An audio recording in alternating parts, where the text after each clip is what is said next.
When I look at you and I'm thinking the first time I saw you on screen, it was Trainspotting. Yeah. Remains one of my favorite movies of all time. It's a good movie. And I think it's considered now the best Scottish movie. It's up there. It's like an iconic Scottish film. Yeah. But look who you are in that movie. This person who claims to me right here that I'm a good girl. I grew up as a teenager, a delight to my parents. I didn't say that. You're putting words in my mouth. You said it. No. I heard you say I was a good girl. Now look. Well, I was a good girl. Look what you did. I wasn't a delight though. What you did. Well, okay, good girl who was boring. I mean, I didn't do anything outrageous. Is what I meant. I wasn't an outrageous teenager, but I was cheeky and I thought I knew it all. It's that thing where you know teenagers reach their adult height and they think therefore that's fully formed in their brain, like they know it all. And I was like any other teenager in that sense. But you were working at a bar. Then you decide to audition for Trainspotting, where you're playing a very young girl who seduces Ewan McGregor's character. Yeah. Then blackmailing. Yeah. Kind of bad. Into seeing her again. Yeah. Nothing more than that. Well, yeah. It was still this sense of this. Where did this come from the good girl? It was John Hodge wrote it. He did it. He forced it out of you.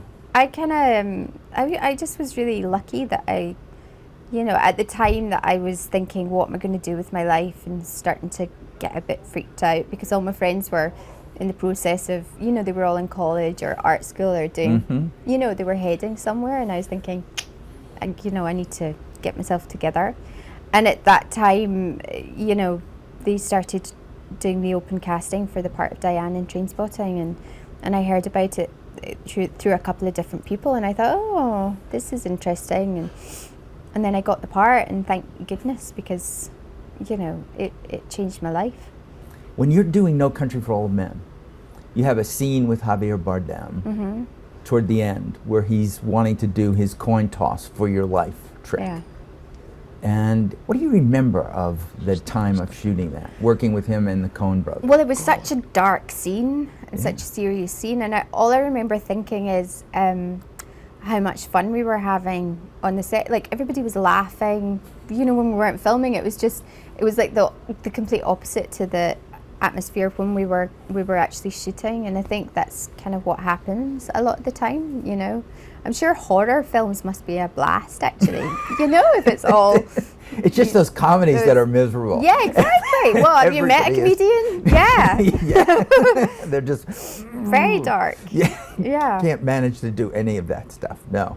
But you talk about the other work that you're doing, that while you're doing the voice for Merida and Brave, there's this entity in your life called Boardwalk Empire. That's my real job. It's a job. And that character that you're playing of Margaret Schroeder I'm obsessed with her. Oh, really? Yes, because Mark Wahlberg was here a few days ago. He sat here and he said, when she's here, tell her from me that this character she's playing now in season 3 is so badass. She is somebody who started so innocent. Yeah, I know. Who knew? What are people seeing in you, Kelly? That they start with the innocence, and then suddenly, at the end, they're turning into someone who's worse than worse than Steve Buscemi's Well, character. I know that on Boardwalk, because I've spoken to Terry and the writers, and they enjoy the fact that I have played a certain kind of role for a long time. And I started out the show playing that kind of role, very watchful and kind of quietly intelligent, and so they are having fun with me. Really, they are. They want to throw me in at the deep end and give me more to do, and it's great.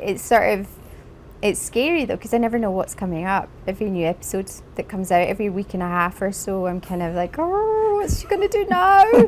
You shoot this in where, Brooklyn? Yep. And what kind of days? Is it 10, 12 hours?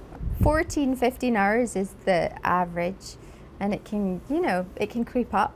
It's insane. And you have to be ready all of those hours. Yeah. It's You're ready. on set. That's the other thing. That on a movie, I did since I started Boardwalk, I've done a couple of films, and I can't believe how much sitting around and lying around in trailers I managed to do. I'd forgotten about that life. I used to always have a nap when I went to work, you know. I'd get ready and then go for a nap, and then no napping here. No, you're on set, and there's maybe like 20 minutes between setups. All right, as we end the show, it's always in music. It's always in song. Oh.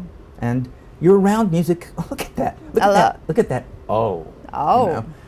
People do a little bit of a song that means something to them. It could be Travis. What do you mean they do a little bit? They sing just a little bit of it. Are you kidding? Come on, no. Everybody does it. Josh does it. No. Javier did it. They all do it's it. My, come on. I'm phobic. I've actually got a phobia of public singing. Really? Yeah. Your parents had to have sung you a nursery. I can't even sing.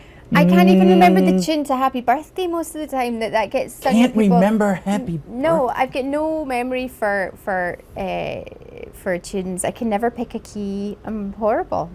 Can we do something then? Because nobody has ever said no to this. Really? Well. Nobody. Maybe I am feistier than I thought. You are feisty. I think what we need to do is to have Kelly move her mouth as she would do if she were an animated character. No. Just make like this little sound, and we'll put in a sound later. What? Of what? I don't even know what to... Sure. Hum. I mean, you can't make a sound because you're phobic about singing. But if you were going... What's that? Well, happy birthday. No! We're going to dub her in. This is just the way it's going to be. I'm going to insist I'm going to cry. Can I reduce you to tears then? You could. I'm just saying, why won't you sing? Yeah. Yeah, no, I can't. No. You are unintimidatable, if there's such a word. I don't think there is, I can't but really I know do it. what you mean. Yeah. Yeah, you can't make me do it. Is that stubborn? I'm looking at you and I know it's not going to change. I'm not going to get that. Even if this were finished and we were out on the street, you'd say, I'm never singing. No. What if somebody comes to you and says, we want you in our musical? You have no idea how close to, you know, I've had an experience in the past couple of weeks, and it's just like even more than ever. I'm like, no. All right, I'll take that no as the voice of Merida. Okay. And I will thank you for being Thank here. you. You can have all the popcorn in the world. Oh, that's lovely. Anything you want. Just dig in, it's yours. Thank you. Yeah. Really, though? Wait, there's no singing? No singing. Ever? Oh, well, no. Happy birthday to me. I hope I get some wisdom.